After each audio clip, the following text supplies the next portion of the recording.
pertanyaannya adalah banyak kompensasi PKWT gagal tidak dibayar, intinya begitu. Biar undang-undangnya sudah ada, saya kerja sudah 8 tahun juga nggak dikasih kompensasi sesuai undang-undang. Nah inilah terkait bagaimana kita harus aware ya terhadap undang-undang itu. Akhirnya jangan sampai sudah kadung 8 tahun baru bertanya dan baru menuntut gitu kan. Nah gimana nih Pak Beni? Baik. Ini nanyanya ada beberapa poin ini, ini saya jawabnya ini menjelaskannya. Yang pertama, banyak kompensasi PKWT gagal nggak dibayar meskipun undang-undangnya sudah ada. Ya. Jadi buat saya, apabila aturannya atau undang-undangnya dalam konteks ini sudah ada, kemudian ternyata di lapangan masih banyak perusahaan yang nakal yang tidak mau membayar. Sebenarnya ini tidak bisa kita sebut bahwa ini salahnya undang-undang. Ini bukan salah undang-undangnya, bukan salah hukumnya. Pelanggaran yang terjadi itu adalah masalah pelaksanaan penerapan undang-undang di lapangan. Nah, yang harus menjadi sorotan sebenarnya bukan undang-undangnya dalam hal ini, tetapi pengawasannya. Pengawasannya bagaimana? Siapa yang harus mengawasi? Yang sudah jelas harus mengawasi demi hukum ya adalah aparat-aparat pemerintah ini. Jadi pengawasannya yang harus disoroti, itu yang pertama. Tapi di samping yang memang resmi tadi, saya sebutkan teman-teman yang berseragam tadi, aparat pemerintah, Disnaker dan teman-temannya untuk melakukan pengawasan. Ada juga pihak-pihak yang seharusnya bisa membantu proses pengawasan yang dilakukan oleh pemerintah. Siapa? Serikat. Yang pertama serikat. Serikat ini fungsinya juga harus bantu ngawasin ini. Ini kan adalah produk hukum yang sekarang sudah menjadi hukum positif dan sudah sah, sudah harus dilaksanakan. Sudah nggak ada pilihan gitu loh. Bahwa sekarang sedang ada proses judicial review. Upaya menggagalkan itu adalah sebuah proses yang paralel sedang berjalan. Tetapi saat proses itu berjalan tidak membuat undang-undang ini menjadi batal. Sepanjang hakim di Mahkamah Konstitusi belum ketok palu dan menyatakan bahwa undang-undang ini dibatalkan.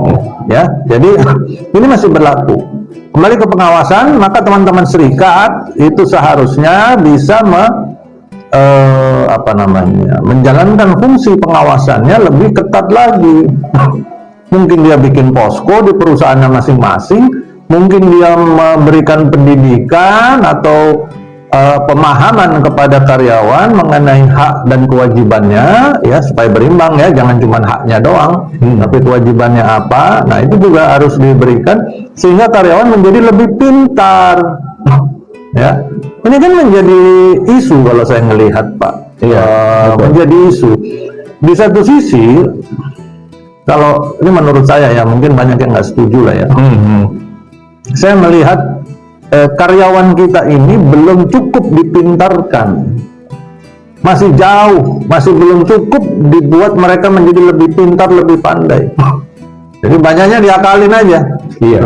Jadi buat kita atau mereka yang memiliki kemampuan lebih, memiliki kompetensi lebih, memiliki pengetahuan lebih, seharusnya mereka membantu memberikan penjelasan, membuat teman-teman karyawan yang lain menjadi lebih pandai, lebih paham tentang ketenaga kerjaan, hukumnya, hak dan kewajiban. Itu mereka harusnya share kepada teman-teman yang lain, jangan disembunyikan sendiri, apalagi untuk kepentingan pribadi dan kelompok.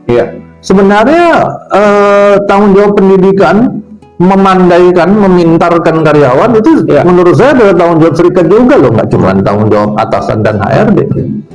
Serikat juga berkepentingan di sana. Kalau karyawannya semakin pintar, semakin paham tentang hak dan kewajibannya dalam hukum, maka tingkat pelanggaran baik dari sisi karyawan maupun dari sisi perusahaan tentu akan semakin berkurang.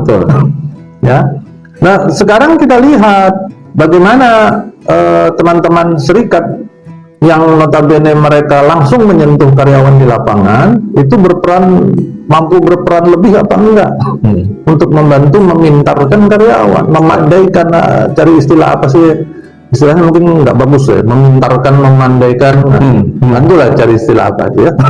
Jadi itu yang perlu dilakukan ya. Disitulah peranan serikat ya. Nah, baru yang berikutnya adalah karyawan yang lain yang bukan serikat. Karyawan yang lain apabila melihat hal seperti ini, pelanggaran yang terjadi di sekitar kita, ada teman kita yang dizolimi di perusahaan, dicurangi dan sebagainya, bantu laporkan ya. Bantu sampaikan informasi itu kepada yang berwenang, apakah kepada serikat pekerja, apakah kepada perusahaan, HRD-nya, atau mungkin bantu teman kita untuk ngomong ke Disnaker dan sebagainya. Ya. Ini ada sedikit cerita nih Pak Abi. Weekend kemarin itu ada ceritanya di suatu waktu itu ada tengah malam ada ceritanya WhatsApp masuk. Kemudian mereka mengajukan isu tentang saudaranya yang akan dikirim ke luar negeri melalui sebuah perusahaan. Ternyata dia dari daerah tuh. Ternyata mereka sudah ditampung di sebuah daerah sebelum dikirim ke luar negeri, tapi sudah 6 bulan nggak dikirim-kirim ke luar negeri. Kemudian ada sidak dari pemerintah, itu disembunyikan. Gitu. Nah, mereka si keluarganya bingung nih. Bagaimana harus membantunya, gitu kan? Karena ceritanya kelihatannya arahnya disekap kan begitu. Kemudian disarankan kepada si keluarganya untuk menghubungi kantor polisi terdekat atau ke Disnaker karena itu adalah hari tengah malam dan kebetulan weekend. Coba juga bisa ke serikat pekerja, kantor serikat pekerja setempat. Itu bisa dicari kan di internet dan sebagainya. Ya. Nah, hal-hal seperti itu ya, pelanggaran-pelanggaran terjadi di lapangan. Ternyata setelah punya usut si perusahaan itu kelihatannya tidak memiliki izin yang resmi. Ya. Jadi yang dikhawatirkan jangan-jangan mereka itu mengirimnya itu ilegal. Yang lebih parah lagi mungkin bukan mengirim ilegal tapi jual beli, Human trafficking. Nah, kan ngeri itu kalau kayak gitu. Ya. Jadi buat kita yang mendengar, melihat di sekeliling kita ada yang seperti itu, maka tanggung jawab sosial kita itu mana? Ya kan? Sebagai manusia ya kita kan harus saling menolong. Jadi ya kita bantu kasih informasi, bantu untuk melaporkan, menginformasikan pada pihak berwenang dan sebagainya.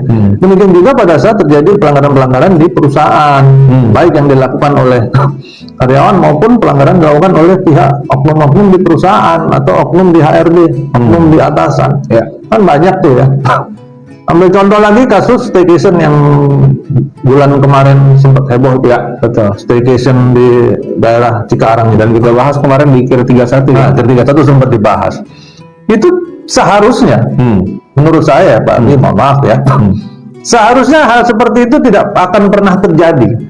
Apabila kita di sekelilingnya membantu bertindak. Tindakan paling minim yang bisa kita lakukan adalah melaporkan, ya kan? Melaporkan kepada pihak yang berwenang. Kan kejadian itu tidak terjadi sembunyi-sembunyi, terjadinya di kantor, mungkin ngobrol di ruangan sampai lewat, ya kan kita pasti tahu. Ada ngobrol diajak kayak gitu, nah itu laporin. Mungkin yang bersangkutan nggak berani sampaikan, kita laporin ke serikat, kita laporin kemana dan sebagainya, toko Disnaker dan sebagainya. Nah, tapi ternyata itu terjadi kan, dan sebagian orang menyebutnya katanya ini sih sebenarnya cuman karena viral jadi muncul. Sebenarnya ini sudah isu lama katanya. Sebagian orang bilang katanya gitu, ini praktek lama yang terjadi. Ya memang pada saat saya masih di korporasi dulu ada beberapa kali saya menangani kasus-kasus seperti ini, ya. Jadi memang ini praktek-praktek yang dulu juga sudah pernah terjadi. Jadi ini bukan kasus baru, ya. Nah, sorotan saya sebenarnya adalah di mana kepedulian kita sebagai pribadi, sebagai karyawan atau sebagai teman, dan kepedulian serikat pekerja. buat apa serikat pekerja didirikan kalau mereka tidak aware, ya, nggak sigap mengatasi kasus-kasus seperti ini. Buatlah posko sekalian, Betul. buatlah misalkan WhatsApp ya, online hotline. 24 jam apa segala macam tuh hotline tuh, jangan cuma hot yang lain. Hotline itu hotline yang bermanfaat gitu loh. Hot itu yang bermanfaat gitu loh. Nah, jadi supaya karyawan kita itu di tempat kerjanya merasa aman dan nyaman. Betul. Mereka tahu ada yang ngawasin, mereka tahu juga ada yang akan melindungi Betul. apabila mereka diperlakukan tidak benar. Iya. Itu yang pertama, tentang kompensasi gagal dibayar, undang-undangnya sudah ada. Jadi isunya adalah isu pengawasan ya. Kalau masalah pengawasan dilakukan oleh pemerintah ya kita udah tahu lah undang-undangnya gimana. Iya. Ya. Dan kita sudah nggak usah bahas seperti itu. Kemudian yang menarik berikutnya menurut saya adalah pernyataan dari si penanya bahwa saya kerja 8 tahun juga nggak dikasih kompensasi kok, katanya gitu. Kenapa ini menarik? Karena ketentuan mengenai kompensasi PKWT Pak Abi dan Bapak Ibu semua itu baru muncul di 3 tahun terakhir. Ya. Malah belum 3 tahun. 2020 akhir kan? 2020 pertengahan apa akhir tuh? Ya.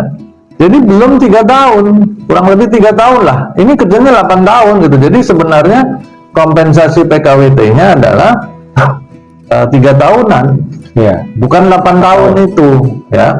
Nah, terus lebih menarik lagi, kerja 8 tahun, dia minta kompensasi, artinya asumsi saya si penanya mengklaim dirinya adalah karyawan PKWT.